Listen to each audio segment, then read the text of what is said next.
भक्तों, नवरात्रों में ज्वारे का क्या करें, अखंड ज्योत की बात का क्या करें, अखंड ज्योति में जो तेल होता है बच जाता है उसका क्या करें, नवरात्र कब समाप्त होंगे और 2025 में कन्या पूजन कब करें और हरे भरे जौ का क्या करें।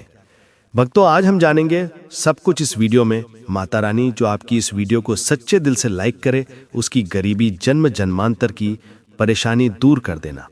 भक्तों, मुझे यह वीडियो फिर से इस वजह से बनाना पड़ रहा है ताकि नवरात्र में आप सब बाद में गलती न कर बैठें। अर्थात नवरात्र के बाद में जो चावल होते हैं, जो ज्वारे होते हैं, जो जूत की बत्तियां होती हैं, जितनी भी हम नवरात्रि के समय में सामग्री चढ़ाते हैं, उन सब का क्या करें। यह सब आप गलत तरीके से नदी में विसर्जित कर देंगे और इसके फायदे नहीं जान पाएंगे। इसलिए एक वीडियो फिर से मुझे बनाना पड़ रही है और मैं आप लोगों को फिर से जानकारी बता रहा हूं। तो भक्तों, यह वीडियो ध्यान से देख लेना। इस वीडियो को देखने के बाद आपको पूर्ण रूप से समझ में आ जाएगा कि सामग्री का क्या करना चाहिए।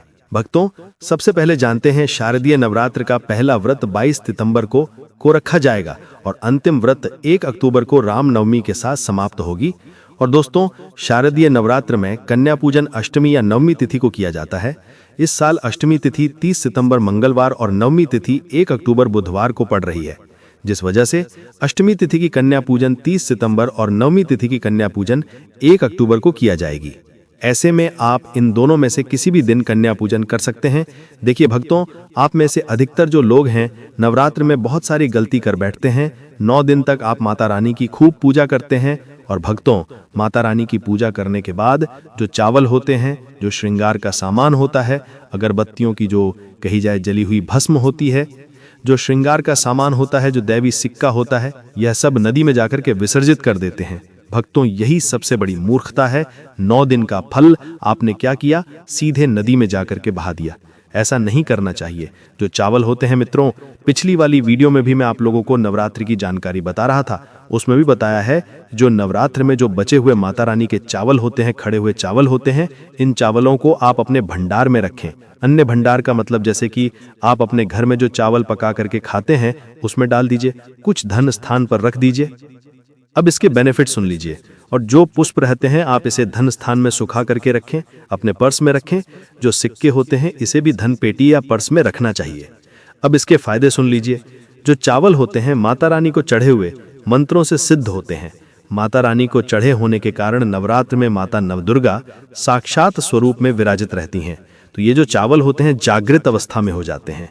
यदि भक्तों आप इस प्रकार के चावल को आप खाते हैं तो आपके शरीर में, दोस्तों, आपको चावल एक साथ नहीं खाने हैं। आपके घर पर कभी भी चावल बनाएं तो उसे चावल में 1 या 2 चावल के दाने मिला देने हैं। देखिए दोस्तों, इससे होता क्या है कि आपके शरीर में इस चावल को खाने के बाद रोग, दोष, व्याधि, किसी भी प्रकार की जो आपके शरीर में कष्ट है, शारीरिक पीड़ा है, मानसिक पीड़ा है, वह दूर हो जाती है। और भक्तों, माता रानी की आपको कृपा प्राप्त होती है। माता रानी की कृपा से शरीर में एक ऐसी ऊर्जा उत्पन्न होती है जिस ऊर्जा से आप अपने आप को स्वस्थ करते हैं और आप जहां भी चले जाइए, जिस भी कार्य को करिए, वह कार्य आपका सफल होता है। और भक्तों, आपको एक बात और बता दूं कि कभी भी इन चावलों को थोड़ा सा खाते हैं आपका पेट भर जाता है, यानी कि इसमें तृप्ति जल्दी मिलती है और आपके घर में कभी भी अन्न की कमी नहीं रहेगी। आप में से अधिकतर जो भक्त हैं माता रानी को श्रृंगार का सामान जरूर चढ़ाते हैं और श्रृंगार का सामान चढ़ाने के बाद इसे आप लोग नदी में बहा देते हैं या फिर अन्य को दे देते होंगे। तो ऐसा आपको नहीं करना है। जो श्रृंगार का सामान आप चढ़ाते हैं माता रानी के लिए 9 दिन के बाद, इस श्रृंगार के सामान को आपके घर की जो शादीशुदा महिलाएं हैं उन्हें देना चाहिए। इससे क्या बेनिफिट होता है? इससे अखंड सौभाग्य की प्राप्ति होती है।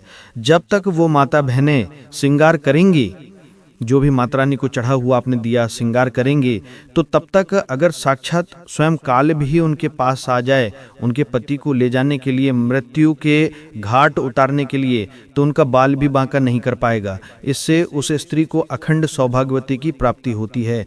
महिलाएं घर की साक्षात लक्ष्मी होती हैं। इसीलिए भक्तों, विशेषकर ध्यान रखें कि जो बचा हुआ माता रानी को चढ़ाया गया श्रृंगार का सामान होता है, माता बहनों को देना चाहिए। अब इधर मैं आप लोगों को बताना चाहूँगा, आप में से अधिकतर भक्त जो जोत का बचा हुआ तेल होता है, इसे क्या करते हैं, नदी में विसर्जित कर देते हैं। सबसे बड़ी यही गलती है। जो जोत का बचा तेल होता है वो नवरात्रि में जो जोत आप लोग जलाते हैं तो क्या होता है, 9 दिन तक जोत जलने के कारण जोत में जो तेल बचा हुआ होता है जागृत अवस्था में होता है। और भक्तों, जागृत चीज ही अपना पूर्ण से प्रभाव दिखाती है। आपने देखा होगा सभी मूर्तियों की पूजा नहीं होती। जब कुम्हार मूर्ति बनाता है या फिर पत्थर वाले जो कारीगर मूर्ति बनाते हैं तो उस मूर्ति की पूजा नहीं होती, उसी मूर्ति की पूजा होती है जिसकी प्राण प्रतिष्ठा हो। तो भक्तों, कहने का मतलब है कि ज्योति का जो बचा हुआ तेल होता है ज्योत जलने के कारण जागृत अवस्था में हो जाती है। तो अगर आपके हाथ पैरों में दर्द होता है, किसी ने आपके ऊपर काला जादू कर दिया, आपको शंका हो रही है, तो इस स्थिति में आप क्या करें, जो ज्योत का बचा हुआ तेल होता है आप अपने सिर में लगाइए, अपने शरीर में जहाँ दर्द होता है उन हिस्सों पे लगाइए। तो आप अपने जो शरीर के आपको 7 हिस्सों में लगाना होता है। तो शरीर पर कैसा भी तंत्र विकार लगा है, किसी ने काला जादू, भयंकर काला जादू कर दिया हो, तो ये माता रानी की साक्षात कृपा होती है। तत्काल दिखना, 5 मिनट में आराम मिलेगा।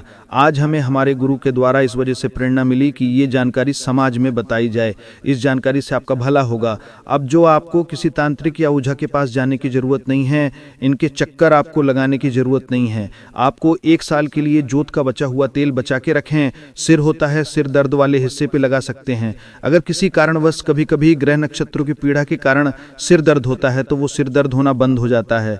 यानी कि जितने भी ग्रह हैं, राहु हैं, केतु हैं, दुष्ट शक्तियों के द्वारा आपको सताया जा रहा है, 7 हिस्से में बस लगाना होता है। शरीर के 7 हिस्सों में लगा लीजिए, सिर, पैर, हाथ, कोनी, या फिर आप अपने हृदय में लगा सकते हैं, कंठ में लगा सकते हैं। तो इस प्रकार से आपको 7 हिस्सों का चुनाव करना होता है। तो कैसी भी आपकी जीवन में परेशानी हो, शरीर में शारीरिक पीड़ा हो, सारी पीड़ा दूर हो जाती है।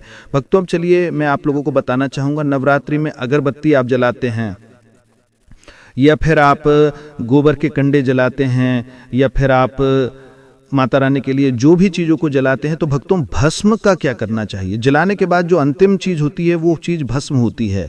भस्म का क्या करना चाहिए, तो भक्तों हम आपको बता देते हैं कि इस भस्म को पूरे साल के लिए, 1 साल के लिए इस प्रकार की भस्म को बटोर के रखना चाहिए। जो अगरबत्ती की भस्म है या फिर कहा जाए गोबर के कंडे की भस्म रखी है, क्योंकि माता रानी को हम जो कच्ची धूप जलाते हैं उसकी भस्म भी काफ़ी सारी हो जाती है। क्या इसे मैं नदी में बहा देना चाहिए? अगर ज़्यादा है तो नदी में बहा दीजिए, बाकी कम से कम आपको 1 साल के लिए आपको ये भस्म अपने पास में जरूर रखनी चाहिए। भक्तों, हम भस्म के बेनिफिट बता रहा हूं और इसके फायदे बता रहा हूं। इससे पहले अभी तक जय माता दी नहीं लिखा है तो जय माता दी लिख दीजिए, इससे हमें वीडियो बनाने का मोटिवेशन मिलता रहता है और माता रानी की कृपा आपके ऊपर और हमारे ऊपर सदा बनी रहती है, उसमें हमें आनंद मिलता है। तो भक्तों, जो भस्म होती है इसका क्या करना चाहिए? अगरबत्ती की जो भस्म होती है इसे पूरे 1 साल के लिए आपको बचा के रखना होता है और इसे थोड़ी थोड़ी आपको खानी होती है। अगर आप चाहते हैं कि आपकी अध्यात्म उन्नति हो, आपकी प्रगति हो, तो ये थोड़ी थोड़ी मात्रा में खाना शुरू कर दीजिए। आपकी जो सोचने समझने की क्षमता है इतना ज़्यादा पावरफुल हो जाएगी कि आपके आसपास में रहने वाले लोग जितना सोचते हैं उससे 1000 गुना ज़्यादा आपकी सोच बढ़ जाएगी। भक्तों, जिस भी कार्य को करने के लिए जाएंगे उस कार्य में आपको तरक्की मिलना शुरू हो जाएगी। और भक्तों, एक खास बात, छोटे बच्चों को नज़र तो बहुत ही जल्दी लग जाती है। तो जो अगरबत्ती की भस्म होती है, माता रानी के लिए 9 दिन तक आपने भस्म जला के रखी है, उस भस्म का थोड़ा सा तिलक आप जो हैं उनके मस्तक पर लगाइए। या फिर चाहते हैं तो जिस हिस्से में दर्द हो रहा है, जैसे कि पेट में अचानक से दर्द हो रहा है, उस हिस्से पर आप जो है इस भस्म को रगड़ दीजिए, अच्छी तरीके से भस्म लगा दीजिए। तो पेट में अगर प्रेत लगा हो, प्रेत भस्म हो जाएगा, बाहर निकल जाएगा। सिर दर्द हो रहा है, सिर में लगा दीजिए। यानी कहने का मतलब है कि ये आपके हर प्रकार के दुख, तकलीफ, बाधाओं को दूर करने का काम करता है। नित्य खाएंगे, अपने छोटे बच्चे को खिलाना शुरू कर दीजिए। पढ़ने लिखने में कमजोर हैं, ऐसे में जो बुद्धि स्थिर हो जाएगी। कई लोग पढ़ने लिखने को बांध देते हैं, कई लोग किसी की किस्मत को बांध देते हैं। तो भक्तों, इन सारी समस्याओं से छुटकारा पाना चाहते हैं तो इस भस्म का तिलक प्रतिदिन जरूर लगाएं। अगर दोस्तों आप इनका तिलक लगाते हैं तो फिर ये अति उत्तम है। सोने पर सुहागा होगा आपके लिए और आपके बच्चे की जो पढ़ने लिखने की जो क्षमता है काफी बढ़ जाएगी। आप जहां भी जाएं आपको भी अध्यात्म में उन्नति मिलेगी। इस भस्म का जब तक तिलक आपके सिर पर लगा रहेगा कोई भी आपका बाल बांका नहीं कर पाएगा। और भक्तों, यदि आपके ऊपर कोई व्यक्ति तंत्र विकार करता है या करने का प्रयास भी करेगा तब भी नहीं लगता है। हमारे चैनल प्राचीन ज्ञान का मकसद है जनहित एवं जन कल्याण करना। आइए जानते हैं कि जोत की बात का क्या करना चाहिए। आप में से अधिकतर भक्त या तो नदी में बहा देते हैं और अधिकतर लोग हैं या धन स्थान पर रखते हैं, इससे फायदा नहीं मिलता। दोस्तों, जोत की बाती हमेशा जागृत अवस्था में रहती है। ध्यान से सुनना, जोत की बात को हमेशा आप जो है अपनी बाजू पर पहनना, बाजू बंद की तरह आपको इसे पहनना चाहिए। अगर लड़की है तो लड़की से अपनी भुजा में आपको इसे पहनना चाहिए। क्यों पहनना चाहिए? क्योंकि ये कोई साधारण नहीं है, ये साक्षात माँ दुर्गा का आशीर्वाद होता है, ये साक्षात माँ दुर्गा की कृपा होती है, प्रसाद होता है। 9 दिन तक अखंड जलने के कारण ये चैतन्य हो जाता है, इसमें प्राण आ जाते हैं, इसमें शक्ति आ जाती है। इसलिए इसे पहनने के बाद कई प्रकार से फायदे मिलते हैं। अगर आप इस प्रकार के फायदे लेना चाहते हैं तो ये जोत की बाती अवश्य धारण करें। इसको धारण करने के बाद जो 9 प्रकार के फायदे कहे हैं संत महात्मा ने, वही फायदे मैं आप लोगों को इस वीडियो में बताऊंगा। अभी तक भक्तों कमेंट बॉक्स में जय माता रानी नहीं लिखा है तो जय माता रानी लिख दीजिए, और वीडियो को लाइक नहीं किया है तो वीडियो को लाइक कर दीजिए। इसका पहला फायदा है कि अकाल मृत्यु एवं दुर्घटना से बचाता है। अगर कोई भी व्यक्ति इसे बाजू में पहनता है, धारण करता है, तो ऐसे व्यक्ति की कभी भी दुर्घटना नहीं होती, ऐसे व्यक्ति की कभी भी अकाल मृत्यु नहीं होती है, क्योंकि दोस्तों ऐसे व्यक्ति के साथ में साक्षात माँ दुर्गा की शक्तियां चलती हैं। ये जो आप धागा धारण कर रहे हैं ना, ये जो आप बाजी में बाती पहन रहे हैं, ये कोई साधारण बत्ती नहीं है, ये साक्षात 9 दुर्गा का आशीर्वाद होता है। ये एक प्रकार का सुरक्षा कवच होता है। तो इसे पहनने के बाद कभी भी अकाल मृत्यु नहीं होती एवं दुर्घटना से ये हमेशा बचाव करने का काम करता है। भक्तों, इसका दूसरा फायदा नजर दोष एवं तंत्र बाधा से बचाता है। आप में से अधिकतर भक्त हमें बोलते हैं कि नजर दोष से परेशान रहते हैं, क्या करें?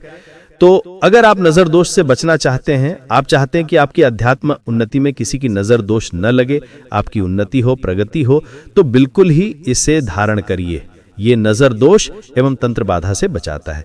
कितना बड़ा तांत्रिक व्यक्ति क्यों ना आपके ऊपर में तंत्र क्रिया कर दे, वो तंत्र क्रिया नहीं लगेगी, सदा बचे रहेंगे। भक्तों, इसका तीसरा फायदा भूत प्रेत एवं नीच शक्ति से बचाता है।